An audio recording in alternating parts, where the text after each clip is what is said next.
नमस्कार मित्रों, हमारी सीरीज चल रही है एपिसोड नंबर 13 की, जिसमें हम बात कर रहे हैं लघु पारशरी की। लघु पारशरी में हमारी चैप्टर चल रहा है दशा फलाध्याय पे। दशाओं के आधार पर प्रेडिक्शन कैसे होंगे, इसकी हम लगातार चर्चा कर रहे हैं। आज हम बात करेंगे श्लोक नंबर 33 और श्लोक नंबर 34 लघु पारशरी के, जिसमें हम बात करेंगे योग कारक और मारक दशाओं का परस्पर समन्वय कैसे स्थापित किया जाता है। चलिए श्लोक देखते हैं, पहले उसके अर्थ को जानेंगे, फिर उसका व्याख्या करेंगे। आरंभो राजयोगस्य भवेन मारक भुक्तिषु प्रथयन्ति तमारंभ क्रमशः पाप भुक्तय। ये श्लोक नंबर 33 दशा फलाध्याय का श्लोक नंबर 5। श्लोक नंबर 34 जान लेते हैं। तत्संबंधी शुमानाम तु तथा पुनर्संयुजाम शुभानाम तु समत्वेन संयोगो योग कारिणाम। चलिए एक कुंडली ले लेते हैं, इसके अर्थ को जानते हैं और फिर इसकी विस्तृत व्याख्या भी करेंगे। यह आपकी स्क्रीन पर एक कुंडली है सिंह लग्न की। पहले जानते हैं श्लोक नंबर 33 क्या कहता है। योग कारक ग्रह की महादशा में यदि किसी मारक ग्रह की अंतर्दशा चल रही हो तो राजयोग की प्राप्ति हो सकती है।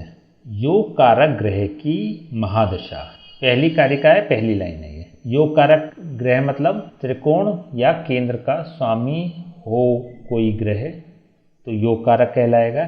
योग कारक ग्रह की महादशा हो और यदि किसी मारक ग्रह की अंतर्दशा चल रही हो, मारक मतलब द्वितीय या सप्तम की अथवा तृतीय अष्टम या द्वादश भाव के स्वामियों की या छठे भाव की दशा चल रही हो तो राजयोग की प्राप्ति हो सकती है। पहली कारिका, पहली लाइन श्लोक नंबर 33 की।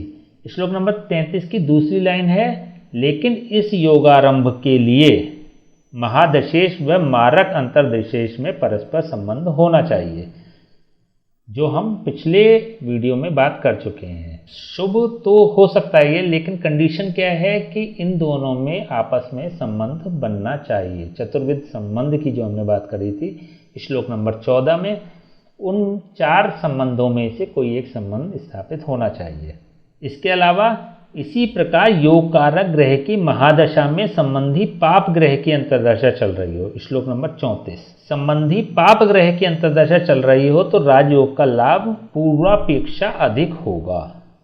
पहली कारिका में इन्होंने बात करी कि योग कारक ग्रह की महादशा हो और मारक की अंतर्दशा हो। अब बात आ रही है कि योग कारक की महादशा हो और पाप ग्रह की अंतर्दशा हो। पहले मारक की बात आई थी, अब पाप ग्रह की बात आई है। तीसरी बात क्या कह रही है कि योग कारक ग्रह की महादशा में संबंधी शुभ ग्रह की अंतर्दशा हो तो अच्छा राजयोग मिलेगा। यहाँ पर देखिए 3 बातें हुई हैं, दोनों श्लोकों में 3 बातें की जा रही हैं। यदि योग कारक ग्रह की महादशा हो और मारक ग्रह की अंतर्दशा हो तो शुभ फल की प्राप्ति हो सकती है,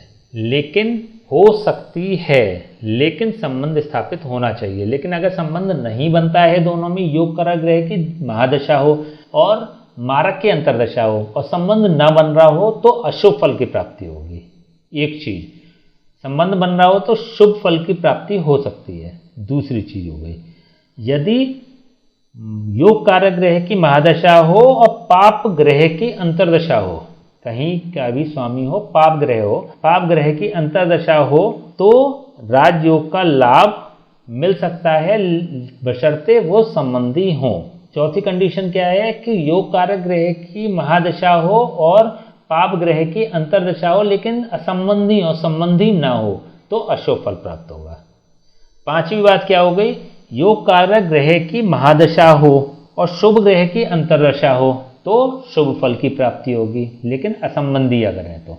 योग कारक ग्रह की महादशा हो और शुभ ग्रह की अंतर्दशा हो लेकिन संबंधी ना हो तो सामान्य शुभ फल मिलेगा। लेकिन अगर राजयोग की दशा हो और शुभ ग्रह की अंतर्दशा हो, साथ ही दोनों संबंधी भी हों, तो योग कारक फल मिलेगा, अच्छे राजयोग का फल प्राप्त होगा। सेम बात, लगभग सेम बात हम पिछले वाले श्लोक में कर चुके हैं। यहाँ भी वही बात आ रही है। देखिए 3 प्रकार के ग्रह होते हैं कुंडली में, एक शुभ होता है, एक अशुभ होता है और एक सम होता है। ठीक है, एक शुभ होता है, एक अशुभ होता है, एक शुभ जो शुभ फल दे, एक अशुभ जो अशुभ फल दे, और एक सम जो न्यूट्रल फल देता है, ना शुभ देता है ना अशुभ देता है। इसी को कैसे कह सकते हैं, शुभ फल दे अर्थात योग कारक हो। शुभ फल का मतलब योग कारक हो, अशुभ फल का मतलब मारक हो, और सम फल का मतलब सम न्यूट्रल हो, न मारक हो ना कारक हो न योग कारक हो। इट मीन्स कि वो सम हो गया है। लेकिन इसमें भी क्या हो सकता है कि एक ग्रह ही कोई एक ऐसा हो सकता है कि जो शुभ भी होता है और जो अशुभ भी होता है। हो सकता है ना, 9th हाउस का लॉर्ड और 8th हाउस का लॉर्ड, 9th हाउस का लॉर्ड और 12th हाउस का लॉर्ड, चारों भाव और ये 2 भाव, 6 भाव का स्वामी शुभ और बाकी के 6 भाव का स्वामी अशुभ। तो वो कोई शुभ भी हो सकता है और अशुभ भी हो सकता है। कोई ऐसा ग्रह हो सकता है जो शुभ भी हो और अशुभ भी हो। तो ऐसी स्थिति में क्या होता है कि शुरू की दशा उसके प्रारंभ, अगर उसकी महादशा चल रही हो, ऐसे ग्रह की महादशा चल रही हो, तो आधी दशा शुरू की उसकी शुभ जाएगी और आधी दशा बाद की अशुभ जाएगी। डिपेंड करता है कि वो उसमें अंतरदशा कौन सी है। अंतरदशा के अनुसार ही भी उसका फल बदल सकता है, क्योंकि सधर्मी का मतलब क्या हुआ कि कोई ग्रह शुभ फल भी दे रहा है, कोई अशुभ फल भी दे रहा है, लेकिन जब उसकी अंतरदशा आती है और शुभ ग्रह की आती है तो वो शुभ फल प्रदाता बन जाएगा, क्योंकि उसका सधर्मी शुभ है। लेकिन अशुभ ग्रह की जब आती है तो इसका स्वभाव अशुभ भी है। महादशा नाथ का एक स्वभाव अशुभ भी है, तो जब अशुभ की आती है तो वो अशुभ वाला भी उसका सधर्मी बन जाएगा, तो अशुभ प्रभाव भी देगा। तो मिश्रित फल प्राप्त होते हैं ऐसी कंडीशन में। जब भी किसी ग्रह की महादशा आती है तो उसकी अंतरदशा में 9 ग्रहों की साइकिल होती है। जैसे मान लीजिए कि सूर्य की महादशा आई, तो फिर सूर्य में अंतरदशा किस किस की आएगी, सूर्य में चंद्रमा की अंतरदशा आएगी, सूर्य में मंगल की अंतरदशा आएगी, सूर्य में राहु की अंतरदशा आएगी, सूर्य में गुरु की अंतरदशा आएगी। इसी प्रकार से सूर्य में शनि की अंतरदशा आएगी, फिर सूर्य में बुध की अंतरदशा आएगी, फिर बुध के बाद सूर्य में केतु की अंतरदशा आएगी, फिर सूर्य की महादशा में शुक्र की अंतरदशा आएगी, फिर सूर्य की खत्म हो जाएगी और फिर चंद्रमा की महादशा प्रारंभ होगी। तो जब भी किसी ग्रह की महादशा आएगी तो उसमें 9 ग्रहों की अंतरदशाएं भी आती हैं। तो डिपेंड करता है कि जब कुंडली में होते हैं तो कुछ ग्रह शुभ भी होते हैं, कुछ अशुभ होते हैं, कुछ सम होते हैं। तो अगर कोई ग्रह महादशा चल रही है, उसका शुभ भी है और अशुभ भी है, तो उसका मिश्रित प्रभाव पूरी महादशा कालखंड में मिलेगा। लेकिन अगर कोई महादशा नाथ शुभ है तो उसका मैक्सिमम जो प्रभाव मिलेगा वो शुभ मिलेगा। डिपेंड करता है कि अंतरदशा नाथ का संबंध महादशा नाथ से अगर बनना है तो वो शुभ फल प्रदाता हो जाएगी, अगर नहीं बनना है तो सामान्य शुभ हो जाएगी, अथवा मारक भी बन सकती है, अथवा अशुभ भी हो सकती है, या सामान्य भी हो सकती है, या सम भी हो सकती है। इसी प्रकार से अगर कोई मारक ग्रह की महादशा चल रही है तो मारक ग्रह की महादशा में अगर मारक ग्रह की ही अंतरदशा आ जाए और वो संबंधी हों, संबंध स्थापित करते हों एक दूसरे से, तो विशेष कष्टकारक बन जाती है, विशेष मारक बन जाती है। लेकिन अगर असंबंधी हो, मारक में मारक की महादशा में मारक ग्रह की महादशा में मारक ग्रह की अंतरदशा है और वो असंबंधी है, तो थोड़ा सा कम कष्टदायक होती है। अगर मारक ग्रह की महादशा हो और संबंधी शुभ ग्रह की अंतरदशा हो तो सम स्थिति वाली होगी संबंधी शुभ ग्रह की, असंबंधी शुभ ग्रह की होगी तो थोड़ी कष्टकारक होगी। इसी प्रकार से यहाँ हमने बात करी मारक की। अब मान लीजिए पाप ग्रह की महादशा है और मारक ग्रह की अंतरदशा है और वो संबंधी हैं, तो विशेष कष्टकारक हो जाएगी।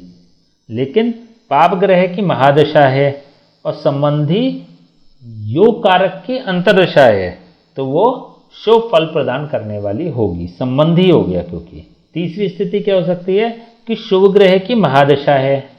शुभ ग्रह मतलब इन चारों या इन दोनों भाव के स्वामी, इन 6 में से किसी भाव का स्वामी होके उसकी तो महादशा हो गई, शुभता लिए हुए, शुभ हो वो, उसकी तो महादशा हो गई।